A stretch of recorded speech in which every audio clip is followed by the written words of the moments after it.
गाजीपुर में गौ तस्करी के खिलाफ पुलिस ने बड़ा अभियान चलाते हुए जिले भर में एक साथ 40 कुख्यात गौ तस्करों के ठिकानों पर छापेमारी की। पुलिस अधीक्षक डॉक्टर ईरज राजा के निर्देश पर सभी थाना क्षेत्रों में विशेष टीमें गठित की गई, जिनके नेतृत्व में ये कार्रवाई हुई। इस दौरान कई संदिग्धों को हिरासत में लिया गया, जिनसे कुछ पूछताछ भी की जा रही है। पुलिस को कुछ संदिग्ध वस्तुएं मिली थी, जिनकी जांच भी लगातार जारी है। तकनीक के सहारे निगरानी भी की जा रही है और नाइट विजन ड्रोन के जरिए नदी क्षेत्रों और सीमावर्ती इलाकों की वीडियोग्राफी भी कराई जा रही है। गाजीपुर के 105 किलोमीटर लंबे बिहार सीमा से सटे नदी मार्ग को हॉटस्पॉट घोषित कर निगरानी भी बढ़ाई गई है। अब तक 30 मुकदमे दर्ज किए जा चुके हैं, जिसमें से 7 गैंग पंजीकृत हैं और गैंगस्टर गुंडा एक्ट व एनएसए जैसी सख्त धाराओं में कार्रवाई भी की जा रही है। हमारे जनपद के 40 गौ तस्कर हैं, जो कि सूची हमारे द्वारा और शासन के द्वारा बनाई गई थी। उन 40 गौ तस्करों की सूचना हम लोग के द्वारा एकत्र की गई और वो कहाँ रहते हैं ये सब जगह पर हमारे द्वारा आइडेंटिफाई की गई। और फिर उसके बाद 40 विभिन्न टीमों ने कल रात में एक साथ उन 40 स्थानों पर रेड की और काफ़ी गौ तस्करों को हम लोगों ने पूछताछ के लिए थाने पर लेके गए हैं। उनसे पूछताछ की जा रही है, उनसे अहम जानकारियाँ जुटाई जा रही है। कुछ लोगों के पास संदिग्ध वस्तुएं भी प्राप्त हुई हैं, उनकी भी हम लोग जांच कर रहे हैं थॉरोली कि क्या है और किस तरह से वो लोग चीज़ करते हैं। उनके फ़ोन्स चेक किए जा रहे हैं कि फ़ोन में किस तरह की इन्फॉर्मेशन उनसे प्राप्त होती है। तो इसका जो मेन मोटिव है ये है कि हर हाल में गौ तस्करी पर हमें रोक लगानी है। हम लोगों का बॉर्डरिंग जनपद है और मैं जानकारी के लिए आपको बता दूं कि भी हाल फिलहाल बहुत ही अच्छी कार्रवाइयाँ हमारे जनपद में हुई हैं और लगभग 30 मुकदमे पंजीकृत किए गए हैं और काफ़ी भारी संख्या में गौ तस्करों पर कार्रवाई भी हुई, गैंगस्टर भी बनाए गए हैं और 7 गैंग भी हम लोग के द्वारा पंजीकृत किए गए हैं। तो ये कार्रवाई निरंतर अनवरत जारी है और इसमें आगे भी और भी कठोर कार्रवाइयाँ इसमें होती रहेंगी। तो ये कार्रवाई इसी के क्रम में थी कि हमें हर हाल में गौ तस्करी पर रोक लगानी है।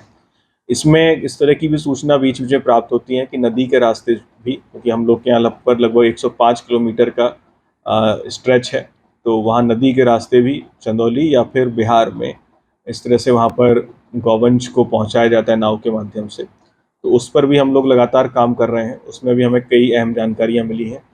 हम लोगों ने दिन के समय में ड्रोन सर्वेलेंस पूरा करवाया है। पूरे हम लोगों ने जो भी हमारे हॉट स्पॉट्स है जहाँ से संभावना है गौवंश तस्करी की, तो वो सब हमने करवाया है ताकि हमें वहाँ की ज्योग्राफी समझने में मदद मिले और जब भी हम रेड्स करें तो रेड्स करने में भी हमें आसानी रहेगी। इसके अतिरिक्त हम लोग नाइट विजन ड्रोन की सहायता से रात्रि के समय भी हम लोग ये करेंगे और रात्रि पेट्रोलिंग भी नदी किनारों पे हम लोग करवा रहे हैं। इसमें बोट पेट्रोलिंग का भी एक विकल्प है, हम उस पर भी काम कर रहे हैं।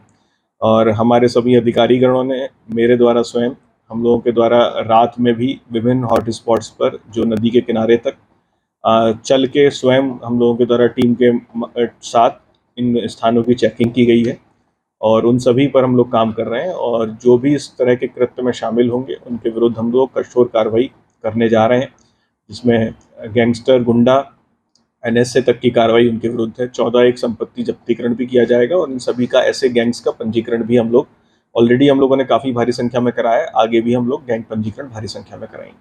इसको लेकर शासन के द्वारा भी काफी कठोर कदम उठाए जा रहे हैं, सख्त निर्देश भी दिया जा रहा है कि गोवंश तस्करी में हो सके। ऐसे कदम को किस तरह से मांगे? बिल्कुल ये बहुत आवश्यक है क्योंकि हमारा बॉर्डरिंग जनपद है। हमारा 2 जनपदों से बक्सर से और कैमूर से बॉर्डर लगता है, तो गौवंश तस्करी की संभावनाएं हमेशा से बनी रहती हैं और हम लोगों ने काफ़ी काम किया है कि किन विभिन्न जनपदों से गौवंश लद के आ रहे हैं, ये सूचना भी अन्य जनपदों के साथ साझा की गई है और विभिन्न जनपदों के कौन कौन गौ तस्कर हैं जो लोग हमारे यहाँ का रूट यूज़ करके बिहार एवं बंगाल तक ये पशु लेके जाते हैं, तो उस पर भी हम लोग काम कर रहे हैं और सूचना उनसे साझा भी की गई है। अन्य जनपदों को भी लिखा गया है और अधिकारियों को भी सूचना दी गई है कि इन पर वो अपने जनपद में भी कार्रवाई करें, वहाँ पर इनकी हिस्ट्री शीट खोली जाए, इनके विरुद्ध अन्य कार्रवाइयाँ की जाए और हम लोग के यहाँ के जो गौ तस्कर हैं उन पर भी हम लोग कार्रवाई कर रहे हैं। उसी के क्रम में कल रात में ये भारी संख्या में जो पुलिस बल के साथ रेड्स की गई थी। पिछले दिनों सर देखा